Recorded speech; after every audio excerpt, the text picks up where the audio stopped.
속개를 선언합니다.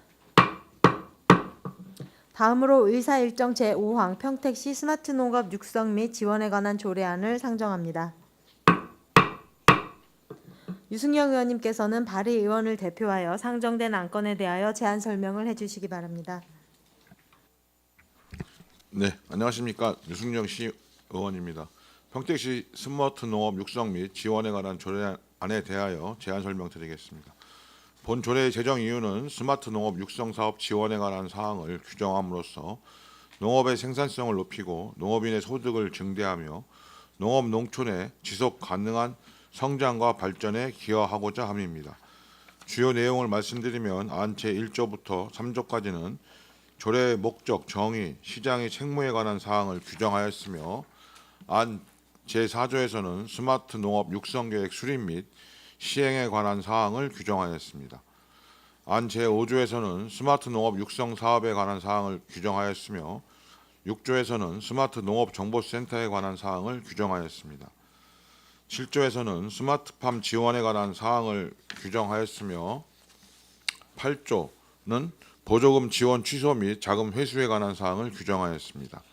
자세한 사항은 배부해드린 유인물을 참고하여 주시고 본 조례안에 대하여 가결하여 주실 것을 당부드리며 제안 설명을 마치겠습니다. 감사합니다.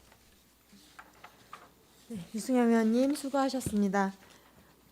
이어서 농업기술센터 소장님으로부터 상정안에 대한 의견을 청취하겠습니다. 소장님께서는 의견을 제시하여 주시기 바랍니다. 예, 농센터 소장 이유지입니다. 항상 우리 시 농업 발전을 위해 의정 활동하고 계시는 유정화 산업건설 위원장님과 손하명 부위원장님을 비롯한 여러 위원님께 진심으로 감사의 말씀을 드립니다. 의안번호 제9-606호 유승영 의원님께서 대표 발의하신 평택시 스마트 농업 육성 및 지원에 관한 조례안에 대한 검토 의견을 말씀드리겠습니다. 본 조례안은 농업 인력의 고령화와 경영비 상승, 이상 기후로 인한 불확실성 증가 등의 농업 전반에 대한 어려움을 줄이고 농가의 안정적인 소득 기반 마련을 위해 스마트 농업 육성 지원에 관한 지원 근거 마련과 스마트 농업 육성과 활성화 도모에 관한 사항을 규정함으로써 향후 적극적인 시책 개발과 추진이 가능할 것으로 판단됩니다. 다만 스마트 농업은 농업인의 재정 부담 증가와 기술 요구도가 높은 농업 방식으로 이에 대한 중장기 계획 수립 후 추진이 필요하다고 판단됩니다. 이상으로 검토 보고를 마치겠습니다. 네, 소장님 수고하셨습니다. 이어서 안건에 대한 질의를 시작하겠습니다. 질의하실 위원님 계십니까? 질의하실 위원님 계시면 것으로 신청하여 주시기 바랍니다. 네, 김순희 네, 의원님 김순희입니다. 질의하여 주시기 바랍니다. 저희 그 농촌이 아직도 고령 인구가 많죠? 예, 그렇습니다. 혹시 귀농하는 청년들이나 청년 농업인들이 증가하고 있는 추세는 어떻게 되는가요?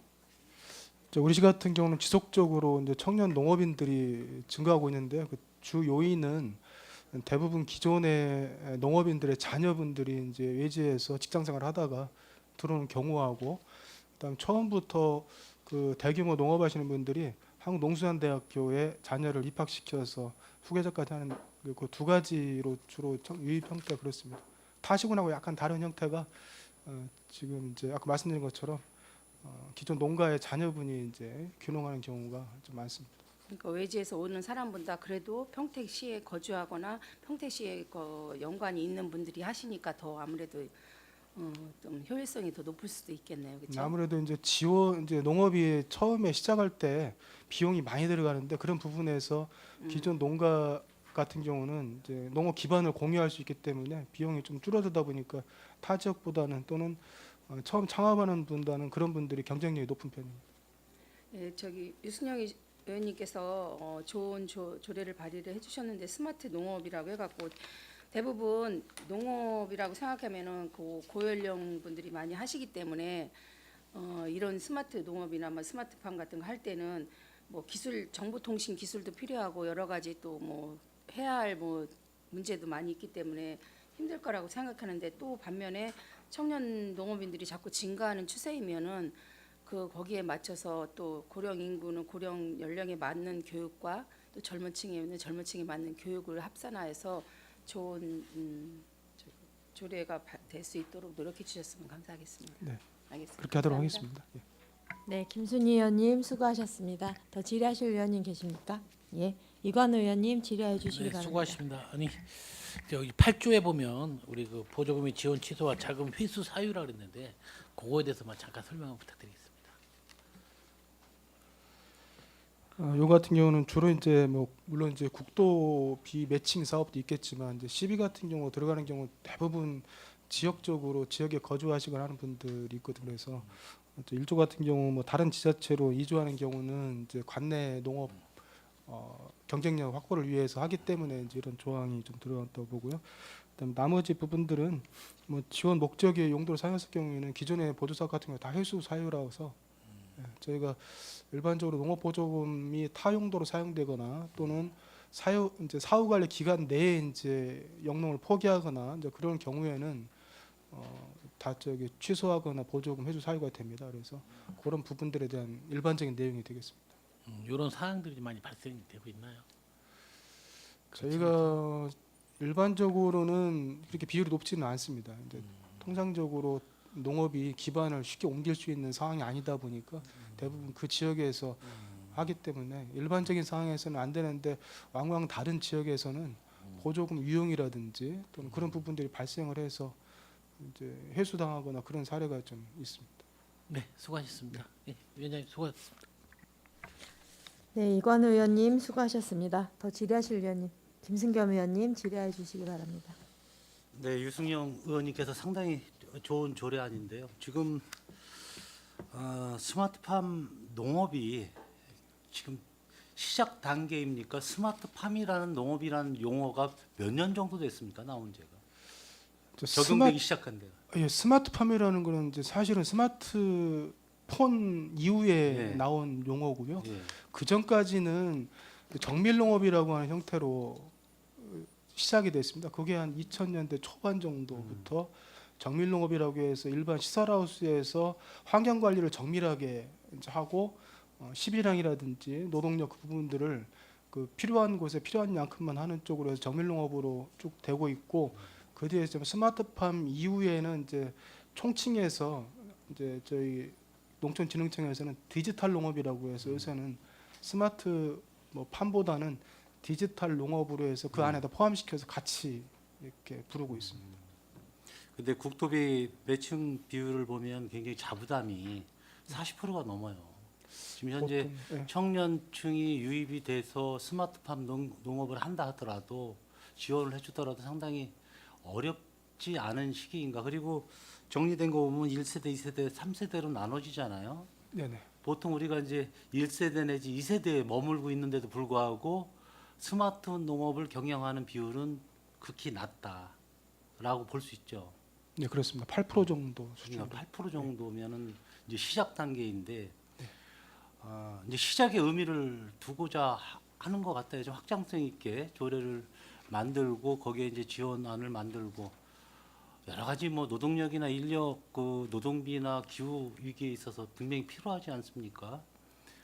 그래서 이제 시작 단계인데 앞으로 참 가려고 하면 조례는 이제 만들어지더라도 가려고 하면 우리 부서에서 상당히 연구를 하고 노력을 해야 되지 않을까. 또 젊은 층이 많이 유입이 돼서 또 교육 관련해서 함께 이겨나가야 될 문제들이 상당히 많이 있는데 이게 연도별 중장기 계획이 분명히 필요하다고 이렇게 말씀하셨잖아요. 네네.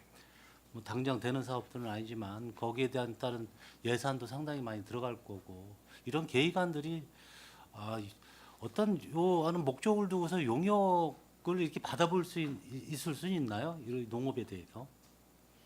용역은 별도로 세워서 하면 되는데 저희가 그 전에 이제 스마트팜, 그러니까 스마트 농업하고는 다른 그러니까 스마트팜과 여러 가지 사항을 섞어 스마트 농업이라고 하는데 그거에 대해서 했을 때는 당장 추진 이제 스마트팜을 확대하기에는 약간 우리 시 같은 경우는 이제 토지 지가라든지 그런 부분들이 높다 보니까 다 지역보다는 경쟁력이 조금 낮은 쪽으로 좀 분석이 됐어요. 그래서 저희도 이제 이 결국은 기술이 증가하면 비용이 좀 이제 좀 줄어들고 해서 거기 맞춰가면서 해야 될 것 같고 그 다음에 기후 변화가 요즘처럼 이제 그 1년 내에서도 온도 편차라든지 뭐 강수량 그런 것들이 집중되다 보니까 결국은 앞으로 농업 방향은 좀 통제된 농업 방식, 그러니까 스마트 농업과 같은 그런 쪽으로 가지 않으면 농업인들이 훨씬 더 이제 그 경영 이제 위험이 노출될 수 있어서 이 스마트 농업은 엄밀하게 말하면 이제 그 청년농뿐만이 아니고 나이 드신 분들도 이게 대부분 이제 자동화하고 같이 가거든요. 노지에서도 자동화 쪽 같이 가서 이제 고령화되고 농업 인구가 줄어들수록 그 스마트 농업에 대한 수요는 늘어날 수밖에 없다고 생각하고 있습니다. 우리 농업 기술력은 상당히 뭐 진보하고 있지만 거기에 사실 농업 인력에서 따라가지 못하는 부분도 있고 저는 정책적으로 이 스마트 부서가 AI 부서가 농업 AI 부서가 별도로 하나 있었으면 좋겠어요. 그냥 이거 부서는 농업 정책과입니까?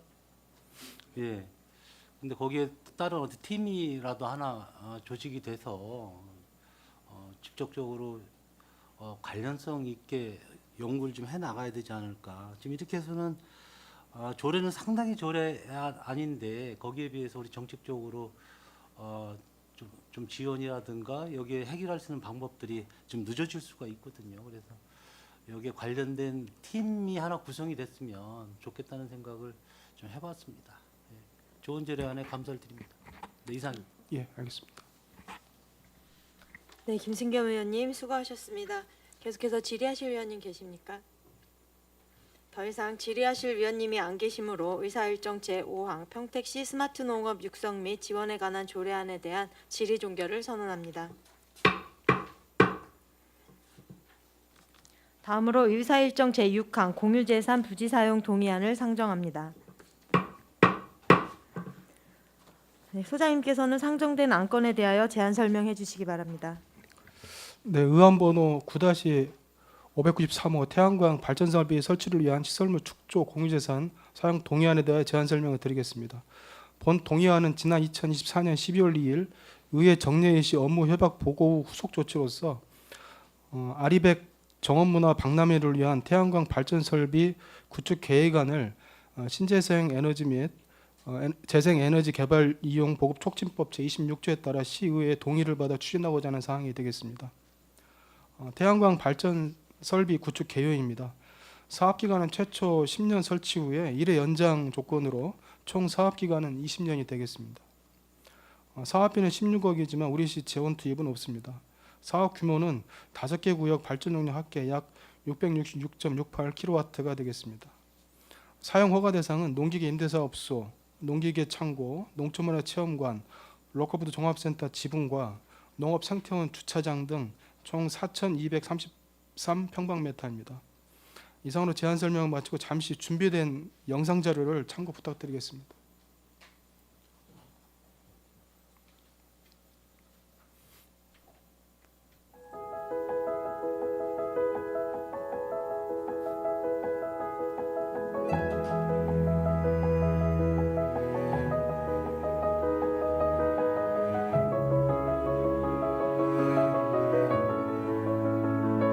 저희가 이제 하면서 최대한 농업 생태원이다 보니까 기존 경관에 쭉 스며들면서 태양광 신재생 에너지에 대한 부분들을 시민들에게 좀 홍보할 수 있는 쪽으로 그렇게 했고요.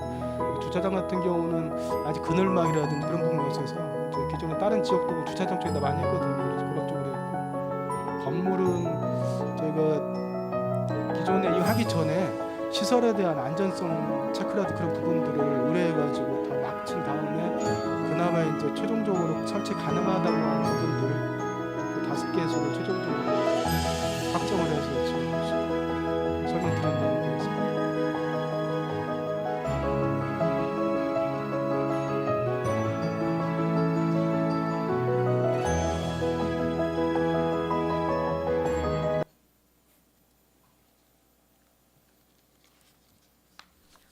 네, 소장님 수고하셨습니다. 계속해서 상정안에 대하여 질의 답변을 실시하겠습니다. 질의하실 위원님이 계시면 것으로 신청해 주시기 바랍니다. 질의하실 위원님 계십니까? 네, 이거 네, 유승경 의원님. 네, 저번에도 이게 보고했던 사안인데 오늘은 이제 동의안으로 이렇게 올라왔는데 전에 또 의원님들이 우려했던 게 그 경관에 대한 부분 좀 조화로운 그 시설 설치가 돼야 된다고 좀 얘기를 많이 하셨는데 어떤 뭐 화면 영상으로도 뭐 이렇게 잠깐 봤는데 하여튼 그 전에보다는 그 태양광 설비 경관이 많이 좋아진 것 같아요. 그래서 뭐 저희가 기본적으로 뭐 요새 기후 위기, 이상 기후 얘기 많이 하는데 뭐 체감적으로도 뭐 지금 4월 달에도 뭐 눈도 오고 우박도 오는 이런 이상 기후로 인해서 가장 어떻게 보면 피해를 보는 게 농업이기도 하고, 그래서 그 부분에 대해서는 무엇보다 이제 탄소 중립이 핵심이라는 뭐 의견은 뭐 더 일치하고 있는 부분인데, 실제 뭐 여러 가지 사업들을 통해서 알리백을 실현시켜 나가야 되는데 뭐 그런 사업의 일환으로서 이 시설에 대한 태양광 설비는 저는 뭐 더 필요하다. 근데 이제 저번에 우려하신 거는 이제 농업기술센터 농업생태원의 경관과 좀 조화로운 부분이 좀 되는 부분 하나 하고, 또 하나는 이제 이거 설치할 때 예전에 이제 그 뭐 민간이나 아니면 다른 곳에서도 그 뭐 부실로 일부 이런 사례가 있어서 이제 누수 문제라든가 이런 점들이 이제 지적된 사항들도 있기 때문에 언론에서 뭐 보도된 적도 있고, 부분적으로 그런 부분들이 좀 우려하는 것이 없도록 시공할 때도 철저히 해서, 또 뭐 그거로 인해서 또 다른 공사를 할 수 있는 일이 없도록 잘 유념해서 좀 하시기를 좀 당부드립니다. 네, 알겠습니다. 아까 말씀하신 이제 누수 부분이 가장 큰 이제 우려 요인이 되겠는데요. 그래서 그 경기환경에너지진흥원에서는 이제 일단 샌드위치 저희가 판넬 구조를 하다 보니까 나사 고정부에서 누수가 돼서 누수되는 경우가 많아서 일단은 원인은 삼중 차단 시공으로 해서 일단 하기로 일단 했고요. 그다음에 종합보험을 가입을 해서 이제 가입은 에너지진흥원에서 10년으로 가입하게 됩니다. 그래서 저희가 10년 단위로 해서 혹시라도 장기 계획하다 보면은 그 안에 이제 문제가 생기면 문제될 수 있어 일단 10년으로 하고, 문제가 없을 경우에 연장하는 쪽으로 그렇게 하려고 하고 있고요. 그다음에 책임 소재 같은 경우 누수라든 그런 부분이 있을 때 그 여기 이제 경기환경연구 같은 경우는 공공기관이다 보니까 그런 측면 책임성 측면에서는 일반 업체보다는 저희가 좀 더 나을 거라고 판단을 했고요. 그래서 그런 부분들을 좀 명확히 하고 향후에 이제 관리 감독 같은 경우 연에 이제 몇 해 하는 부분들을 에너지진흥원에서 지속적으로 나와서 하기로 저희하고는 이제 협의는 이제 그렇게 다 했거든요. 그래서 물론 시공할 때도 이제 그런 부분에 관리 감독이 철저히 돼야 될 거라서 판단하고 있습니다. 네, 유승용 위원님 수고하셨습니다. 더 질의하실 위원님 계십니까? 김승겸 위원님. 수가 어느 정도 되는 겁니까? 보통 설치를 하고 난 뒤에는 통상적으로 이제 20년 이제 계약을 하거든요. 보통 일반적으로 계약이 아니고 우리가 사용할 수 있는 기간이 그 태양광 설비 내용 연수가 어느 정도 돼요? 제 자료는 없지만 저기 아마 20년 정도 되는 걸로 이렇게 알고 있습니다. 20년? 네. 보통 그 뒤에 보면 이제 20년이면 폐기 처분합니까 보통? 그 부분은 저희가 아. 전문가 아니라서 제가 잘 모르겠습니다. 보통 이제 최초 10년에 1연장에서 10년이면 보통 이제 20년을 보고 있는데 네. 그 기간 안에는 혹시라도 건물의 보수라든지 주차장의 어떤 설비 투자라든지 이런 걸 할 수는 없는 거네요, 그죠? 향후에 이제 이게 이제 철거를 향후에 이제 철거를 하더라도 주차장 같은 경우는 뭐 지붕 역할을 하기 때문에 뭐 크게 문제가 없을 것으로 판단하고 있고요. 일단 저희가 고려한 부분들이 아까 이제 10년이나 20년이 됐다 하더라도 향후에 이제 건물에 대해서 뭐 리모델링 한다거나 증축한다거나 그런 부분들이 염두가 되기 때문에 최대한 그런 계획이 없는 쪽으로만 건물을 선정을 해서 그렇게 하고 있습니다.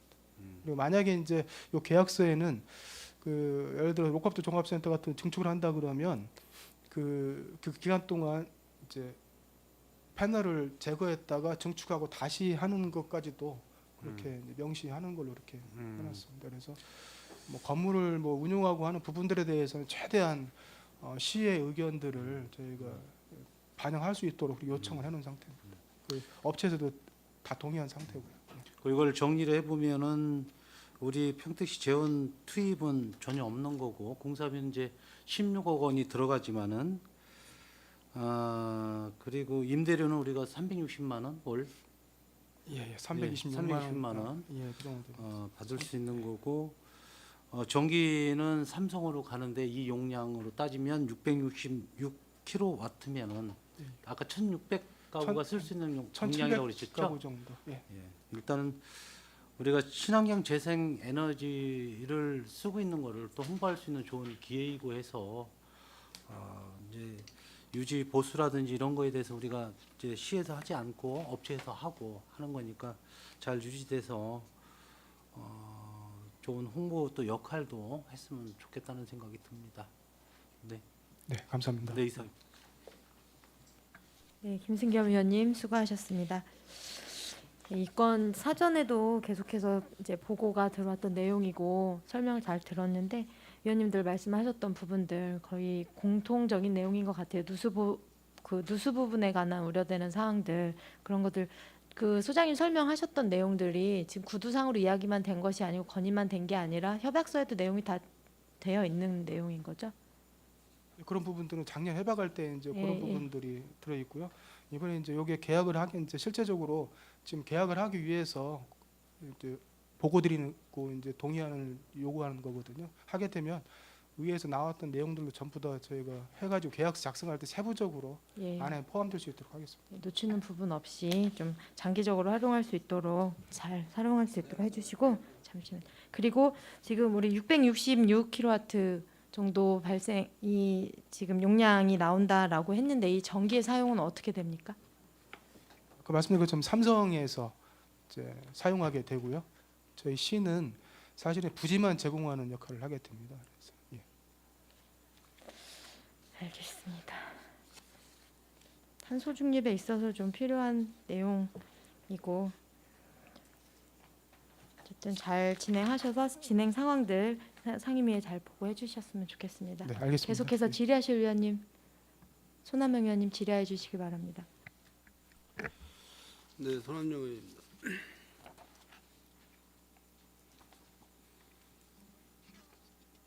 지금 삼성전자 부지가 전체적으로 얼마인지 혹시 아세요? 그건 잘 모르겠습니다. 지금 삼성전자 그 내에 태양광 발전 설비 수시하는 데가 있나요? 예, 파악 못 해봤습니다. 네? 예, 아직 파악하지 못했습니다.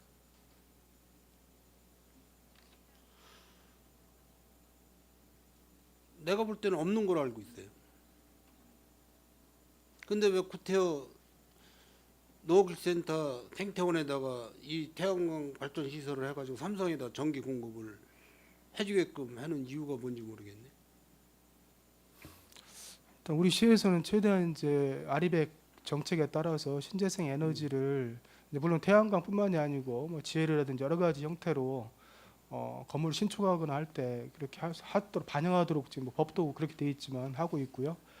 그다음에 특히 이 건 같은 경우는 저희가 경기 정원문화 박람회를 신청을 할 당시에 그 정원문화 박람회 그 조건에 이제 이런 아리백을 정원 문화와 연계할 수 있는 그런 사업 아이템들을 그 안에 넣으라고 했습니다. 그래서 저희가 그때 당시 신청할 당시에는 가장 이제 할 수 있는 부분들이 기존 이제 생태원 주변 건물이라든지 주차장 그런 쪽에 태양광 시설을 할 수 있는 게 가장 현실적인 대안이라서 그렇게 신청을 해서 선정이 됐고요.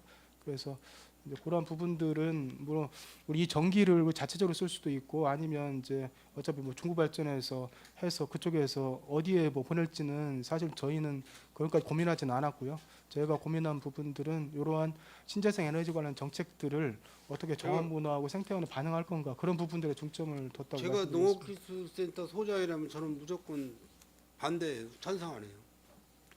농업센터에서 이득 보는 게 없어요. 사실 정원박람회 유치하는 그거 하나로 조건부로 알리백 이 사업을 하는 건데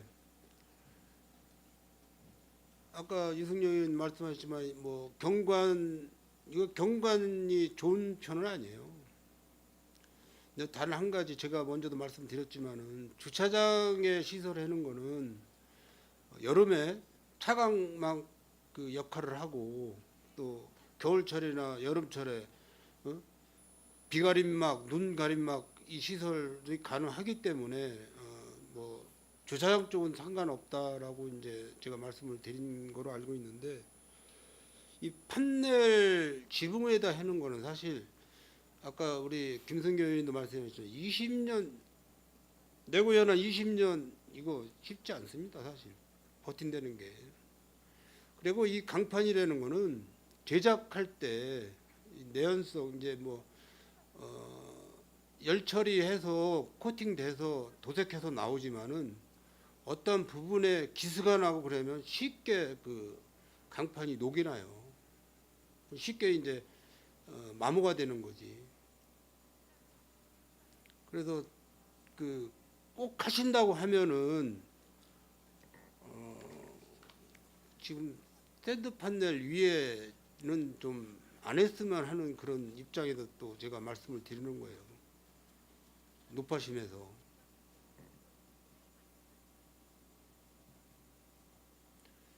그래서 왜냐하면 20년 동안은 건들 수가 없어요. 이걸 한번 시설을 하게 되면은 우리 농업센터에서 어떤 리모델링 사업을 한다든지 경관 바꿈 어떤 사업을 할 때 손을 못 댑니다. 중간에 이거 손 댄다는 게 쉽지 않아요. 설치했다가 로컬푸드 거기에 증축을 해서 이거를 철거했다가 또 갖다 올린다 이거 쉽지 않다고요. 한번 해놓으면 그만이에요. 시설은 어떤 식으로 계약서 작성을 하실지 모르지만은 뭐든지 나중에는 법리 다툼으로 끝까지 이제 가게 되면 법리 다툼으로 가는데 어쨌든 변호사 선임 하게 되면 우리 평택시에서 또 우리 세수 손실 내는 거고 그래서 이 사업을 꼭 하신다고 하면은 사업을 반대하는 게 아니라 이치가 아니다라고 말씀을 드리는 거예요. 네, 의원님 말씀하신 부분들은 저희가 계약서 최종할 때 법무팀하고 협의하고 해서 아까 이제 위원장님들도 말씀하신 것처럼 그런 부분이 문제 없도록 저희가 최대한 하도록 하겠습니다. 네, 감사합니다. 네, 손하명 의원님 수고하셨습니다. 네, 한 가지 여쭤보고 싶은 게 우리 그 판넬이라든지 주차장 가림막을 그 태양광 시설을 해놓고 나서 예를 들어 비 같은 경우에는 관계가 없는데 눈이 왔을 경우에는 눈이 쌓였지 않습니까? 네네. 그러면 그 눈을 치워줘야지 발전 시설이 용이하게 돌아가는 상황이 되는 거죠? 그냥 두는 겁니까? 어떻게 관리를 어떻게 해요?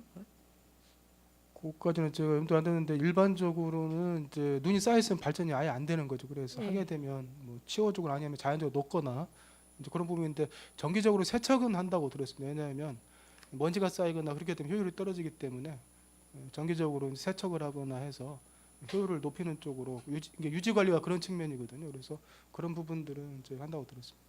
그러면 그 눈을 치우는 것도 우리 농업생태원에서 하는 것이 아니라 그 업체 측에서 관리를 하는 부분인 예, 거죠? 어차피 효율이거나 발전 용량을 높여서 전기를 많이 이제 확보하는 부분들은 이제 발전 업체에서 하기 때문에 저희는 이제 아까 말씀드린 것처럼 기술센터에서는 발전 이제 부지만 시설을 할 수 내주고. 있는 부지를 제공하고 거기에 대한 이제 그 임차료를 이제 받는 쪽에 국한되어 있습니다. 그래서 그런 쪽까지는 저희가 이제 책임지지 않습니다. 크게 보면 이제 농업에서 발생하는 농업 자체에서 발생되는 이산화탄소에 관련한 부분하고 연계해서 저는 의미가 있는 사업이라고는 생각을 해요. 농업생태원에서 가지고 가야 될 부분이라고 생각을 하는데 어쨌든 많은 의원님들 우려하시는 것들 한 번 더 잘 고민해 주셔서 해주시고 관리 부분에 있어서 정말 잘 신경 써주셨으면 좋겠습니다. 네, 명심하도록 하겠습니다. 네, 계속해서 질의하실 위원님 계십니까? 더 이상 질의하실 위원님이 안 계시므로 의사일정 제6항 공유재산 부지 사용 동의안에 대한 질의 종결을 선언합니다. 다음으로 의사일정 제7항 평택시 로컬푸드 재단 설립 및 운영 조례 일부 개정 조례안을 상정합니다. 농업기술센터 소장님께서는 상정된 안건에 대하여 제안 설명해 주시기 바랍니다. 의안번호 9-594호 평택시 로컬푸드 재단 설립 및 운영조례 일부 개정 조례안에 대한 제안 설명을 드리겠습니다. 개정 이유를 말씀드리겠습니다. 유정화 의원님께서 대표 발의하신 평택시 로컬푸드 재단 설립 및 운영조례 개정으로 로컬푸드 재단이 대표이사 체제로 변경이 되었습니다. 그래서 대표이사에게 대표권을 부여하고 직무 권한을 신설해서 기관 책임 경영 체제 강화로 업무 효율성을 제고하고자 상정하게 되었습니다. 안 제7조 1항은 대표이사 체제 변경에 따른 이사장의 권한을 명문화하는 사항이고 안 제7조 제2항에서는 재단 대표이사의 직무 권한을 신설해서 기관 책임 경영을 강화할 수 있도록 개정하고자 하는 사항이 되겠습니다. 이상으로 제안 설명을 마치겠습니다. 네, 소장님 수고하셨습니다. 계속해서 상정안에 대한 질의 답변을 실시하겠습니다. 질의하실 위원님 계시면 신청해 주시기 바랍니다. 질의하실 위원님 계십니까?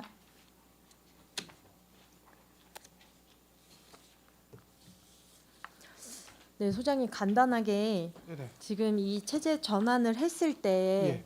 어떤 게 가장 큰 차이가 있는지 좀 간략하게 설명해 주시면 좋을 것 같은데요.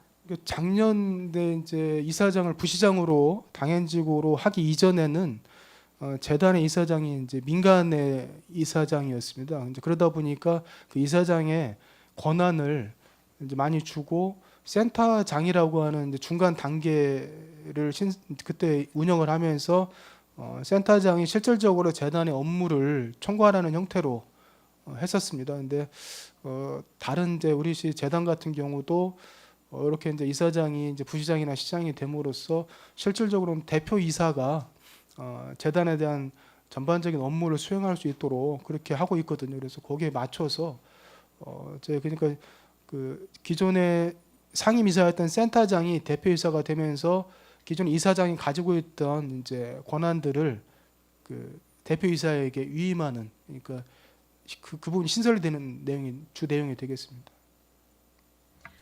기존에 이사장이 했던 부분들을 대부분 뭐 인사규정, 예산, 회계, 내부적인 이런 세세한 부분들까지도 그 전결 권한이 대표이사한테 넘어가는 상황인 거죠?